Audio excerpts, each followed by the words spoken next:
Is imagination simply contained in the mind? Or does it tap into an unseen world with messages waiting to be told?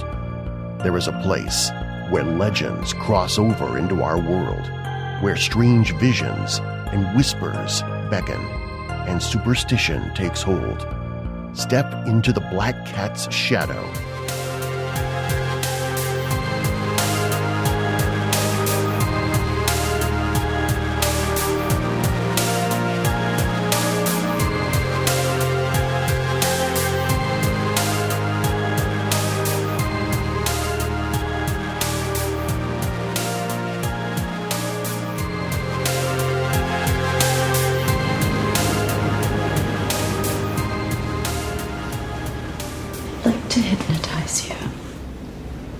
Hypnotize me. Are you okay with that? At this point, I'll try anything. Okay, well, I need you to look into my eyes and pick your hands up like you're surrendering. Good. Now focus and let go at the same time. Now tell me, what do you see? I see men. What kind of men? Men controlling me, harming me. And how do you feel? I'm broken, ashamed, controlled. Now what do you see?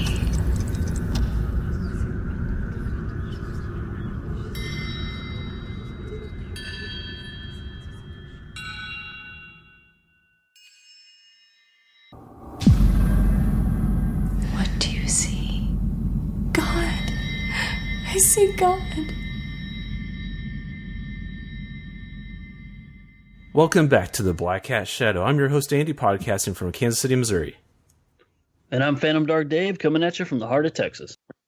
On our show, you guys know that we love to talk about some of our favorite horror and science fiction movies, and we also love to get opportunities to actually talk to the people that make these movies.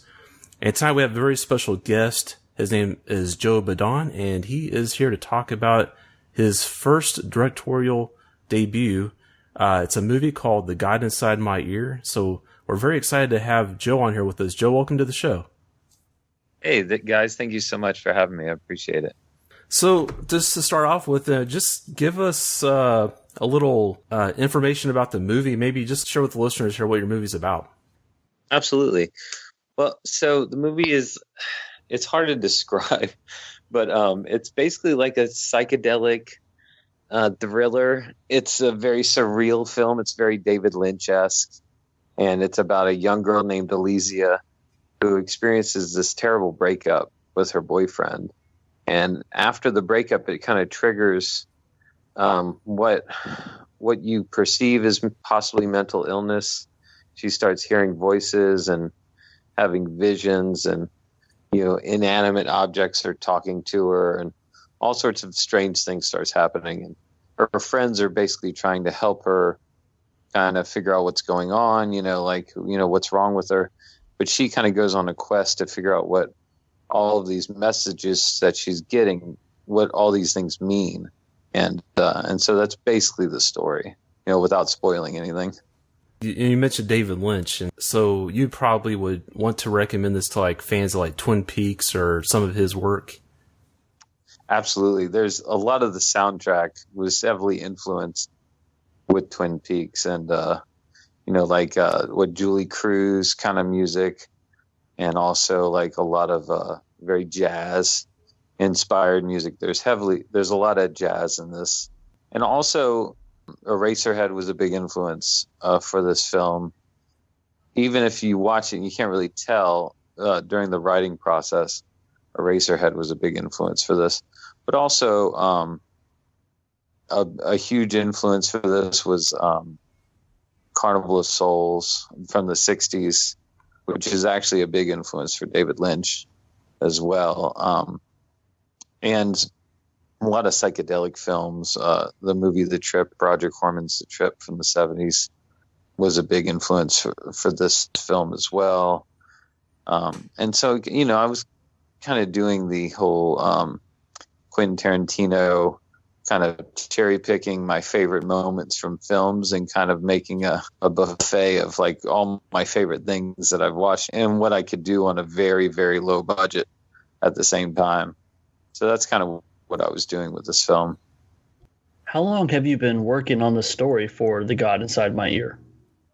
So I started last year in February of last year. And I had already kind of had the idea for the story, like in the back of my head. I had, just kind of written down like a paragraph kind of idea for the story. And sometimes I'll get ideas and just kind of write down, the idea. This would be a cool idea for a movie or, a book or whatever. And I would write it down. And that was one of those many ideas. And so about it last year in February, I decided, you know what, I'm gonna make a movie. I saved up some money, saved up about $8,000, which is nothing, I know. But I figured, Primer did it with $7,000. Robert Rodriguez did it with $7,000. I can do this, And so I saved up some money and took this little paragraph of an idea and just spent about 2 months, month and a half or 2 months writing the script out. And we went through about 3 revisions. I had some friends kind of go over the script with, after the first draft and kind of give me pointers. There's one friend of mine, Ian Kestner, who's a director as well. He did a movie called It's Something After Dark, and my brain's not working right now. It was a horror movie from a few years ago. And so he read the script and went over a lot of, he gave me a bunch of pointers, and I did a couple different versions. Lost After Dark is the name of the movie. Sorry, Ian, for that. But yeah, great little horror flick, 80s throwback kind of horror flick. And he had bought the rights to one of my old comic book ideas that I had done a comic book of a few years ago called The Man with 10,000 Eyes. Anyway, sorry, I'm explaining too much, but so went through about 3 drafts of that, and that took another few weeks.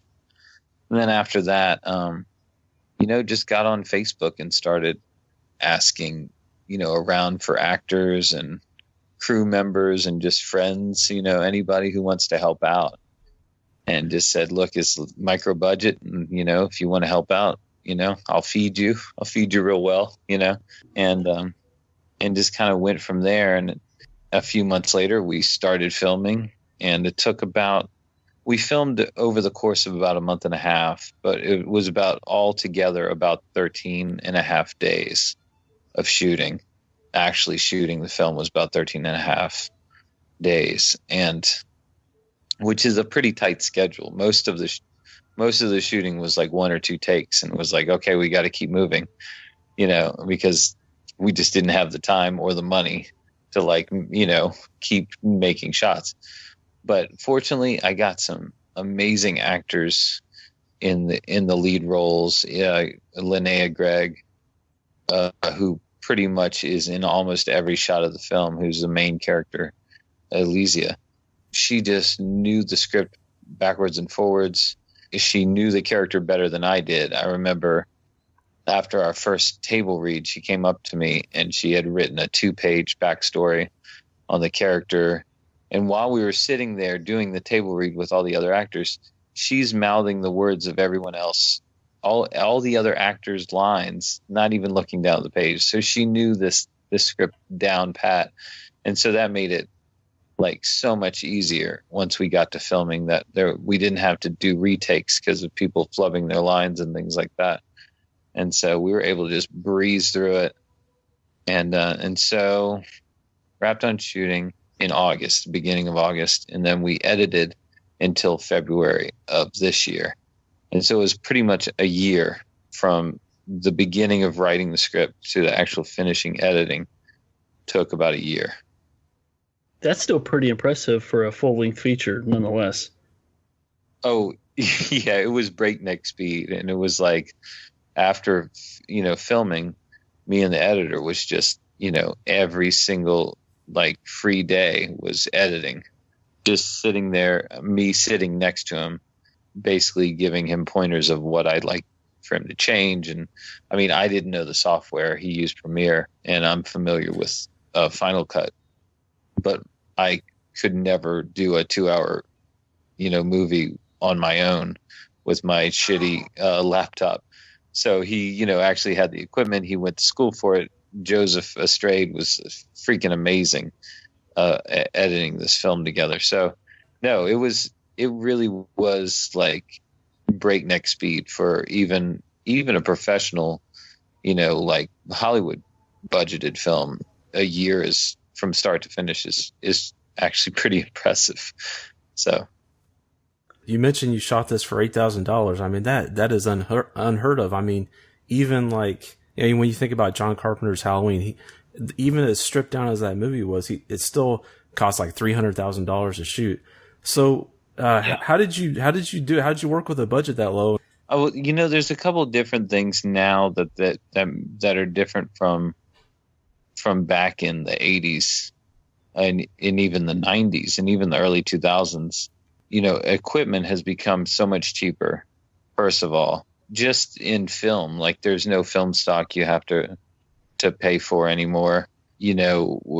I had fortunately through Facebook gotten in contact with a cinematographer, Daniel Waghorn, who had all the equipment. We didn't have to rent anything. He had all the sound and lighting equipment, even though it was a very bare bones sound and lighting. Basically, it was, we had a boom mic and we had a recorder. We didn't have a mixing. We had one guy who came in, bless his heart, for one day, and he was a wonderful mixer, actual recordist who came and recorded for one day. But the rest of the time was just friends and family holding the boom mic up and recording as best as they could, which with Daniel giving them a crash course in how to use the equipment, which was amazing because the sound came out impeccable. It really did. And it all feels very miraculous in some weird way that this thing even got done. But, Daniel had everything. The lighting was just a few lights. We had maybe 3 lights, I think, altogether. And now the thing that makes it all great though, is that he's a great cinematographer, and he has a Sony FS7, which is a 4K camera, and Sigma Art Prime lenses. So it looks like butter. I mean, it looks amazing, And so, there was no equipment rentals. That's a huge part of it. And then the second part was I had, for most of the locations, I'd wrote the script around locations that I knew I could get for free or for very cheap. And so that was a huge part of it. I had very little location rental fees, and everyone worked for free or for food for the most part. So the majority, not the majority, but a big chunk of the budget was just food, we ended up spending about $300 a day on food. Say that's a lot of pizza. Yes, that's right. Well, it was a lot of pizza. Yeah. It was basically about $300 a day. Basically, we did a lot of pizza. We did a lot of sushi. We did a lot of sandwiches. So I was paying for like breakfast, lunch, and dinner basically every day for a crew of between like 10 and 20 to 30 people sometimes, depending on the day. And so, donuts, muffins, orange juice, Gatorade, coffee. I just wanted to make sure people got well fed. So it was about $4,000, I think, altogether for food. And then the other $4,000 went to everything else, wardrobe. We actually, went to a few thrift stores, friends of ours that owned thrift stores that had like really nice vintage clothing. We were able to rent a bunch of cool clothing, because that's one thing I love when I see in a movie is when people aren't just wearing modern clothes, because modern clothes are boring. And so it's great. We really had like a good selection of like 60s and 70s clothing that we were able to like pull from and give it that kind of like, you know, that Wes Anderson and kind of look where you're not sure what timeline this is from, you know, and we were trying to give it that kind of timeline where people have cell phones, but they're using old phones and they have old televisions, and there's kind of like everything. You kind of have, you know, everything from the 70s to the now kind of happening. And so there's this weird, like, we're not sure what time period this is from kind of feel. And I love that in movies, you know, it gives you more of a fantasy feel, you know? Yeah, definitely. I mean, yeah, it adds to that surreal quality, and there, you know, it's a little disorienting, and yeah, that's cool. Yeah.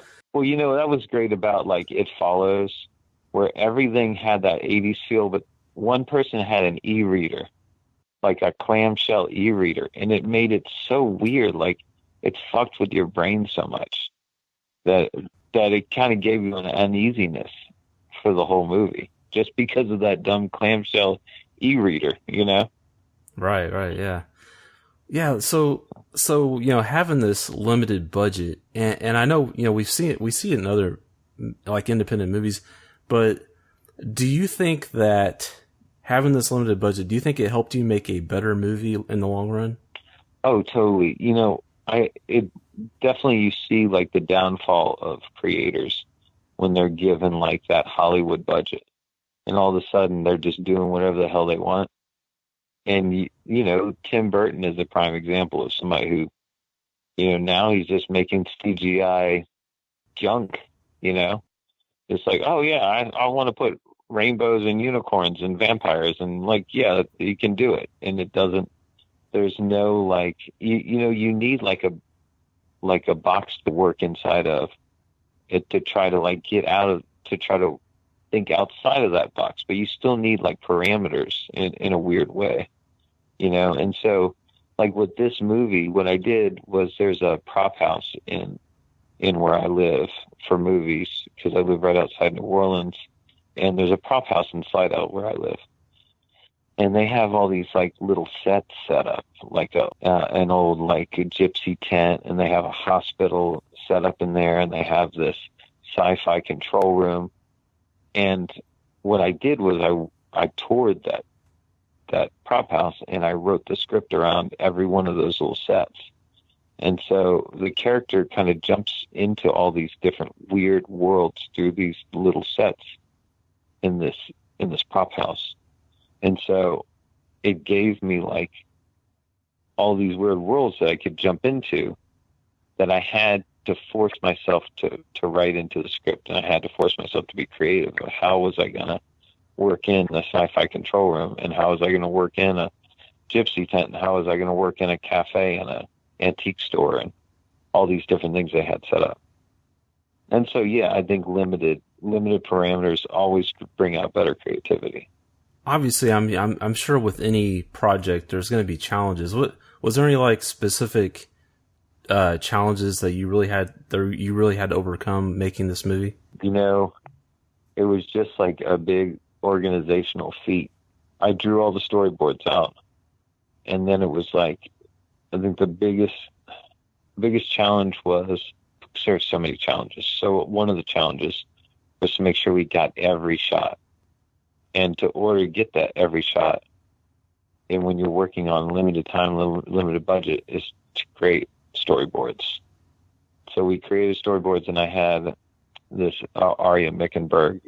She was our AD, our first AD, and she just sat there, and when we get a shot done, she would circle the storyboard, and that story would be done. We knew we were done with the movie when every storyboard was circled, and we could go through the whole book, and there was a red circle around every storyboard.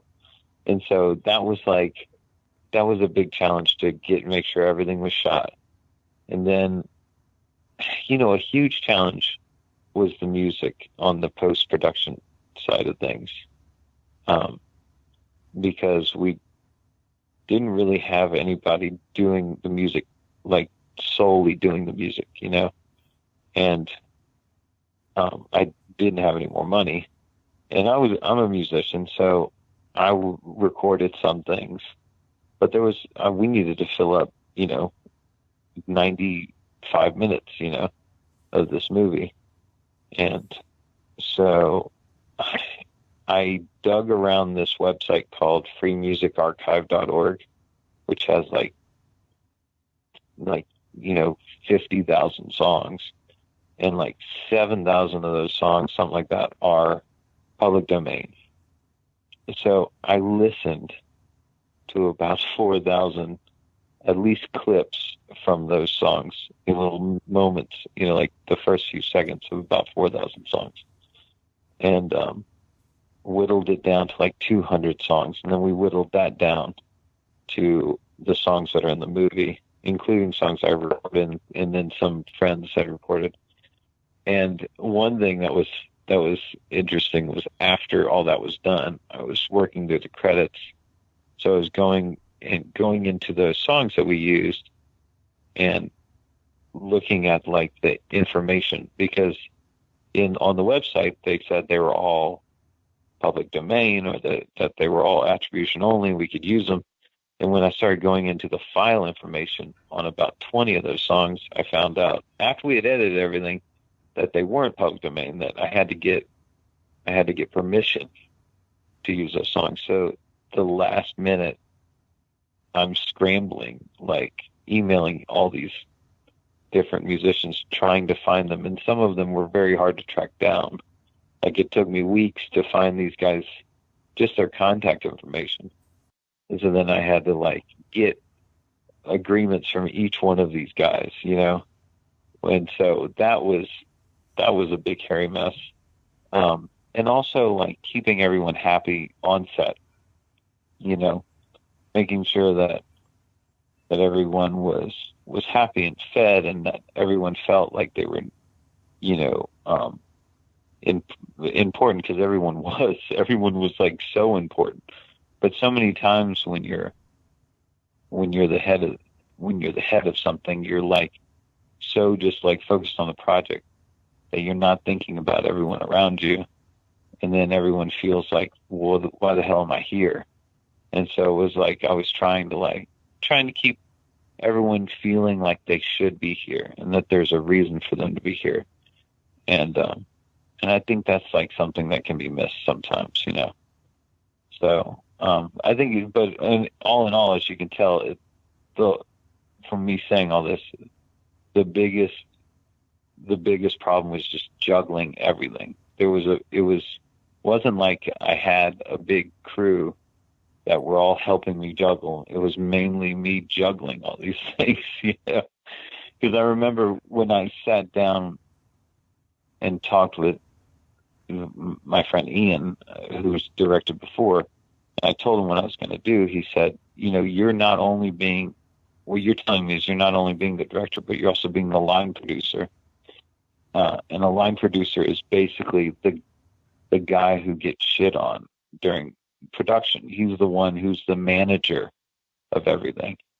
And so that was a huge undertaking there, just to be the manager of everything, juggle everything. I had very little time to actually direct.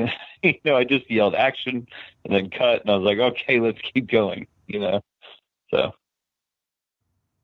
Question for you. You talked about Eraserhead and Carnival of Souls being a lot of inspiration for the film.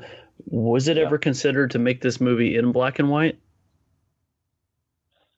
Oh, yeah, actually, when I first wanted to shoot the movie, I was going to shoot it myself. I was going to buy all the equipment myself and just do everything. I was going to wear all the hats, because I don't know what the hell I was thinking. And so I'm not a good cinematographer. So I thought, you know what, I'll shoot it in black and white. So that was like the original thought. Yeah.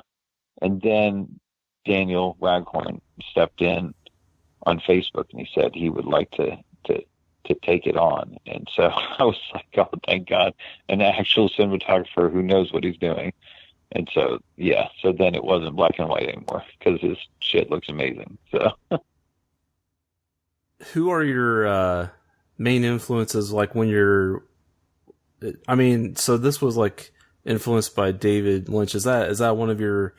Is he one of your main influences as a filmmaker? Yeah, he's definitely a big inspiration. I think for me, I've really been into surrealist and psychedelic filmmakers.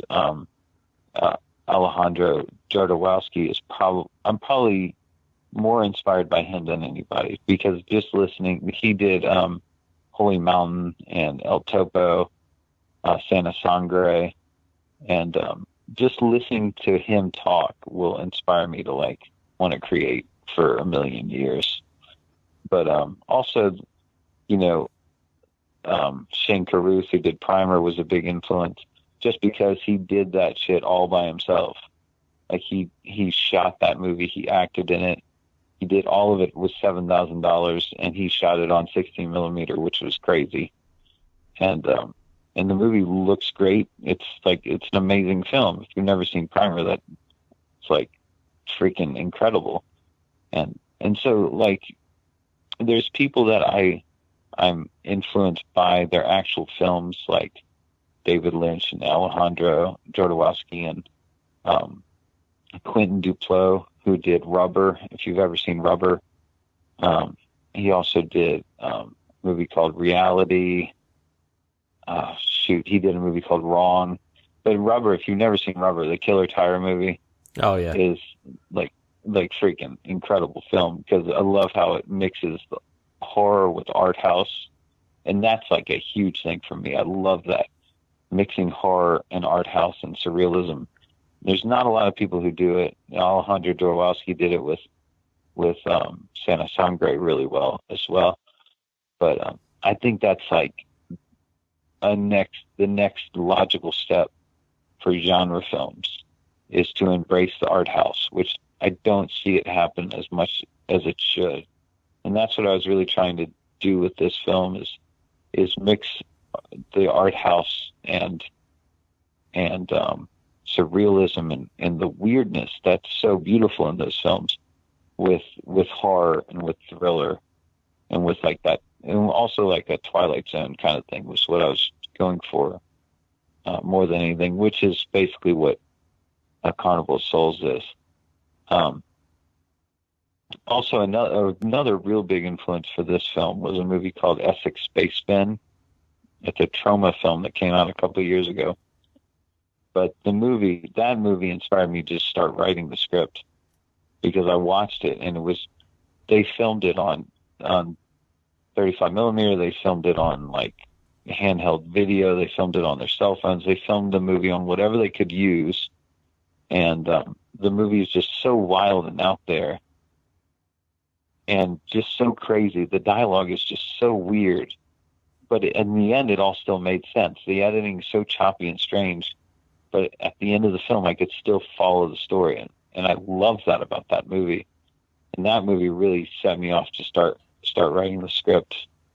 But yeah, also Anna Biller is a huge influence, mainly because I'm just so inspired, or a huge inspiration, because she did Love Witch and she did Viva, and she makes these movies where she writes, she acts, she freaking does all the wardrobes and all the set design. And I love that, because I love that singular vision that you get from a good independent film that you don't get from Hollywood, where Hollywood you have 7 writers, and maybe the first director got kicked out and another director got put on, and you have a team of people doing special effects and wardrobe, and it's just a huge soup of all these chefs, and so everything kind of tastes the same. You can go watch a romantic comedy, and then you go watch a superhero movie, and it almost all feels the same. And that's what frustrates me about Hollywood, that when you get into a good independent film, a real independent film, not these Hollywood indie films, but a real independent film where you have either just a couple guys or one guy or girl, whatever, doing everything, and it's a real vision that's coming out of their head onto the screen. you know? That's what inspires me more than anything. Yeah, one film that comes to mind that I just recently saw was a movie called The Endless. And I don't know if you... Oh, yeah. Yeah, it's like two brothers or something that they did Endless and Resolution. Yeah, in Spring. Yeah, exactly. I haven't seen Endless yet, but I'm really excited about seeing that. Yeah, if you like Resolution, you'll really like The Endless. Yeah. You know, I'm totally like into, what they're doing. They're doing that shit on small budgets, without really having to listen to producers tell them what to do, and they're making their vision, you know? Yeah, I mean, it's definitely has that surreal quality to it. It's something about, and it's just something about the story was really cool. And just the way it unfolded, it had, a touch of like, like you have the cult aspect, which is always fascinating, but then you also have a touch of like H.P. Lovecraft. So it was really cool, man. Yeah, I thought it was cool. I was reading an interview with those guys, and they got questioned about H.P. Lovecraft, and they had never heard of him before. Whoa! And they went and looked it up, and they were like, "Holy crap! This guy's like totally like what we love." I thought that was funny. Huh. All right. So, but they were just influenced by all these other guys who were influenced by H.P. Lovecraft, because H.P. Lovecraft is like the master for so long. Right. So like in a surreal movie like this, I mean, you got to have some kind of like special effects, right? Were you able to pull off like a certain amount of special effects in this movie? Yeah, we did some green screen work, and we kept it to a kind of a bare minimum, but I kept special effects in the back of my head that I knew we could do on a no budget, and so like there's one scene where she goes into an all white room, where it looks like she's floating in whiteness. And so that's very simple, we put her in a back, in a green screen, and we made it all white. So it's very simple. We did an all black room where she goes into this kind of void. Once again, very simple. That was the all black room that we used, There's also some moments where she goes into like some psychedelic. She has like an ayahuasca trip at one point, and she also has kind of like this encounter with an extraterrestrial kind of being and it's all very psychedelic. And like for one scene, that's a psychedelic scene where she looks like she's floating in this weird liquid.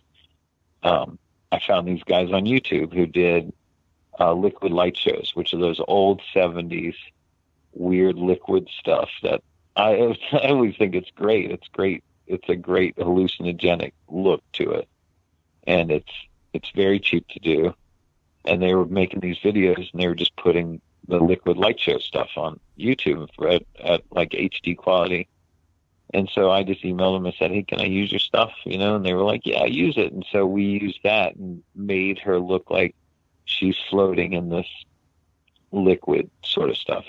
And it's all very simple, just green screen work, and that stuff is, as long as you know how to play around with After Effects, then you can do it and make it and not make it look cheesy. We didn't want to do any giant explosions or any sort of like super effects heavy stuff. There is some like special makeup effects that we do, that actually my daughter, who does makeup special effects, and she does them very well. And so I knew that I could write that in there and she could do it. She has all the latex, all the fake blood, all that sort of stuff. And so just kind of using what we knew we could do on no budget, and we did it, No, I mean, it sounds like you put that to good use, the limited special effects, and I think that, some cases less is more, and I think audiences will appreciate that.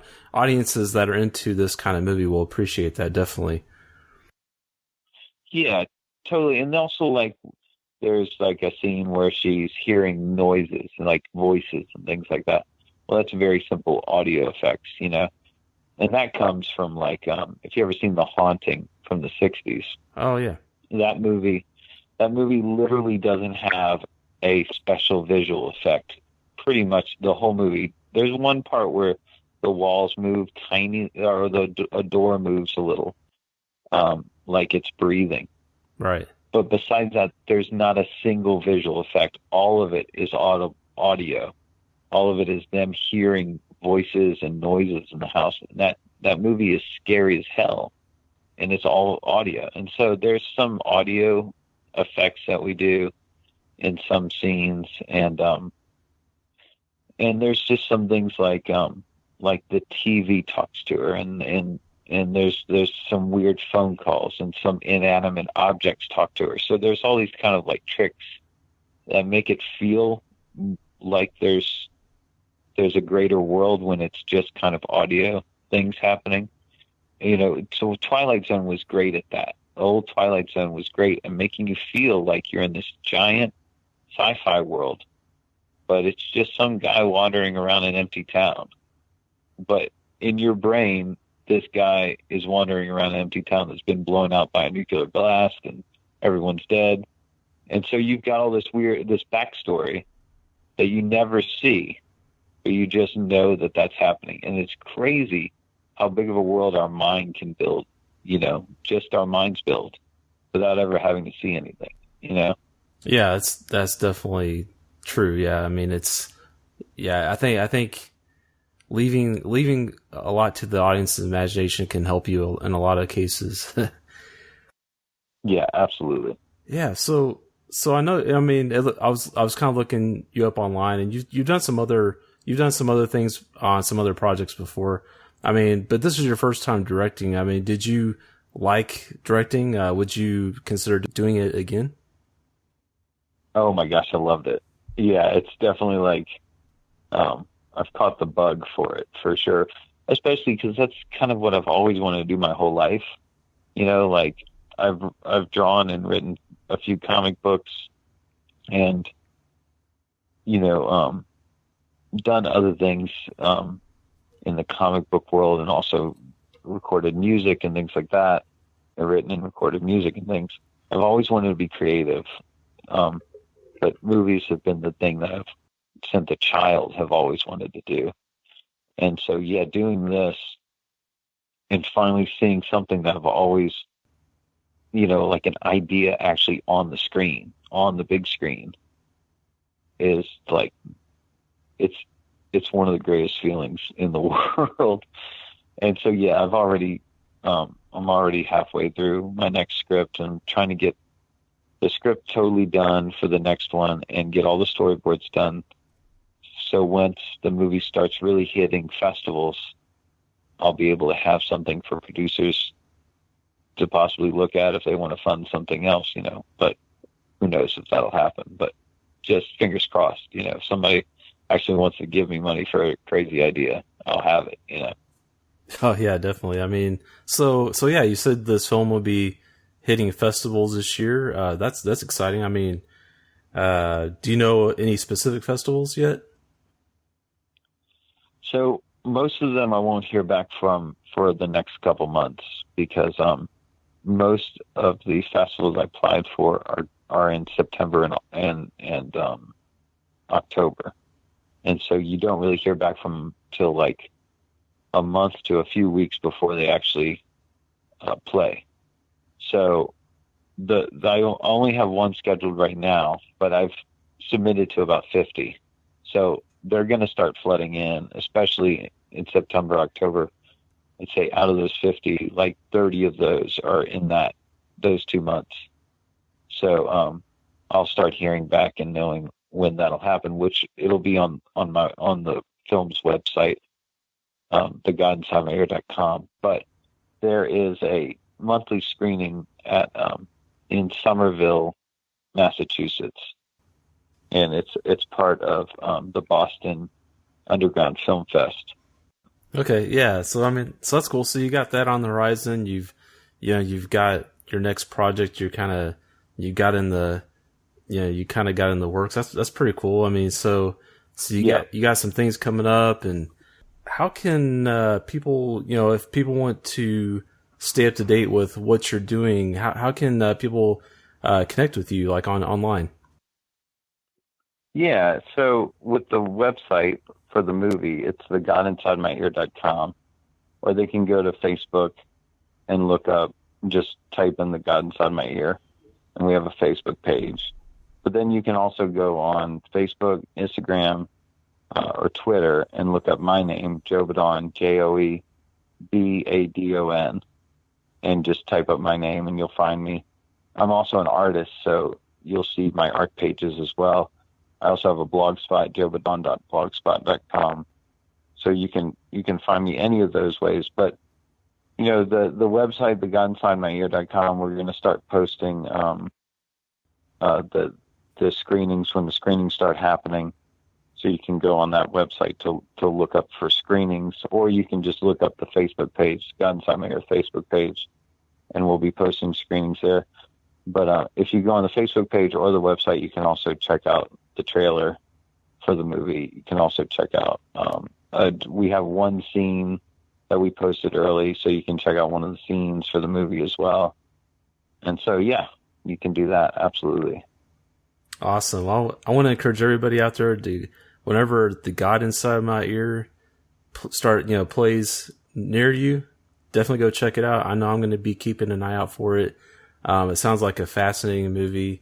I love Twin Peaks. I love David Lynch, so I'm definitely going to be up for this movie. Yeah.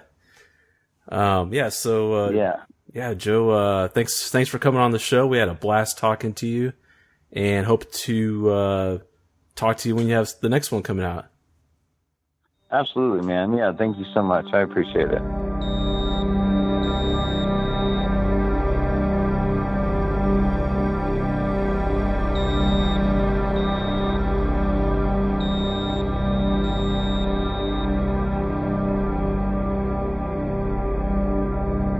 Now I'm going to do like a little mini review for The God Inside My Ear. I actually got a chance to watch this movie, and so I wanted to share my thoughts with you guys. First of all, the first things that hit me about this movie was it was very visually striking. The camera work is really great.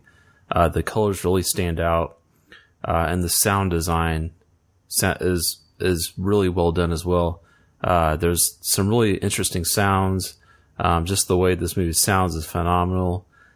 And it has some really cool camera shots. I really like the cinematography on this. And I thought that the acting was really good.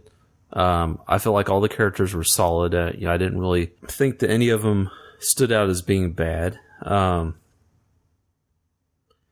this movie definitely has like a great sense of humor to it. I think there's a line where one of the characters, one of Elysia's friends, is worried about her, so saying she's acting weird eating kale. I thought that was pretty funny.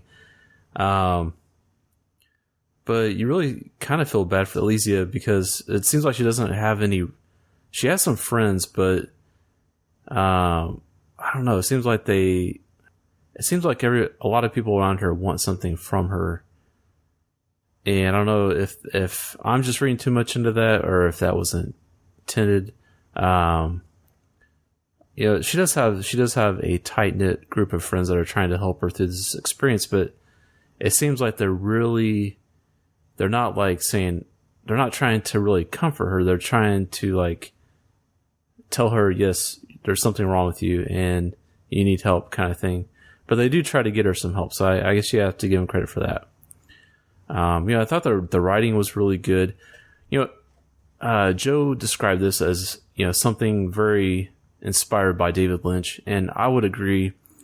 It had a very surreal quality to it, but it was still a very well-defined narrative, and so I appreciate that. I don't mind, some surreal elements to a movie. I just want to be able to understand the narrative, and I think Joe did a really good job with piecing together a narrative while also making something that's visually compelling and it leaves some ambiguity there too, to wonder what's really happening.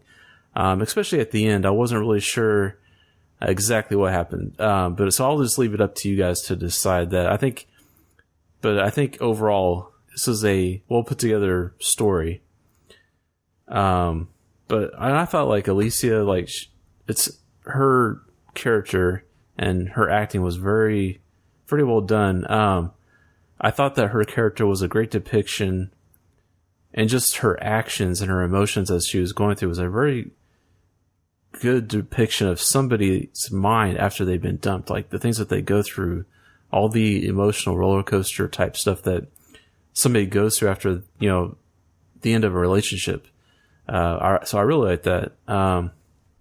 So anyway, I would say that you guys need to keep an eye out for this. You can go to thegodinside-my-ear.com and stay up to date on what's going on with that. You'll find all their social media links. They're on Facebook, Twitter. They even have a YouTube channel so you can see the trailer and see the film clip that he was talking about.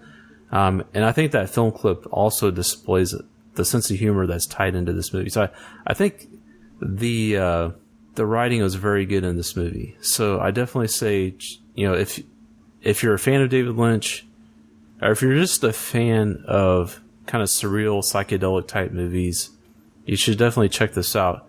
For the general like horror fan, I don't know if this is going to appeal to you as much.